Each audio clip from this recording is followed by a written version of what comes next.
السلام علیکم dear students.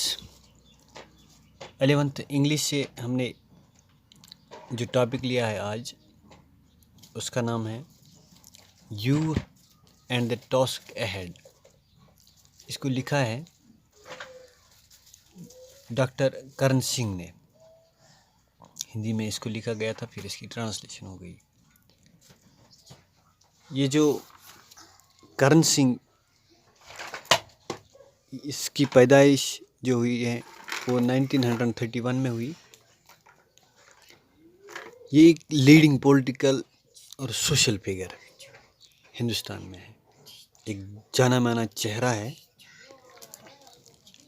اس نے اپنی زندگی میں he had held various positions of importance، جیسے کہ ایز اے کیبنٹ منسٹر بھی رہے ہیں، منسٹر آف پارلیمنٹ بھی رہے ہیں، ایمبیسڈر، اور اس کے ساتھ ساتھ یہ chancellor of Jammu and Kashmir university and Banaras Hindu university, ان عہدوں پہ بھی یہ فائز رہے ہیں.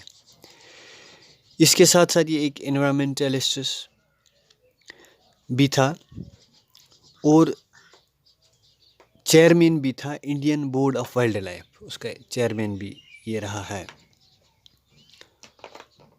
اس کی جو پبلیکیشنز ہیں ان میں آٹو بایوگرافی جو پبلش ہوئی 1989 میں، ایسیز آن ہندوازم 1987 میں، hymn to Shiva and other poems جو اس نے لکھی ہیں 1991 میں، اور ایک ماؤنٹین آف شیوا اس کو لکھا ہے اس نے 1994 میں.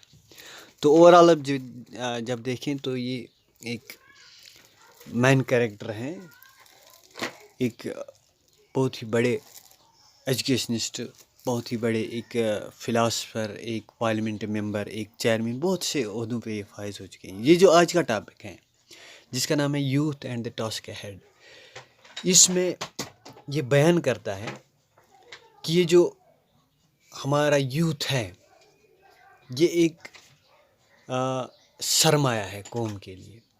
یہ یوتھ کو یہ یاد دلانے کی کوشش کرتا ہے کہ یہ جو ہندوستان آزاد ہوا ہے یہ یوں ہی باتوں سے آزاد نہیں ہوا، اس کے لیے بہت ساری قربانیاں دینی پڑی، بہت سارا خون دینا پڑا. تو اب یہ جو آج کا جوان ہے یہ اس سے یہ واضح کر دینا چاہتا ہے کہ آپ اس کو یوں ہی مت لے لیجئے کہ ہندوستان آزاد ہوا یہ کوئی معمولی بات نہیں ہے.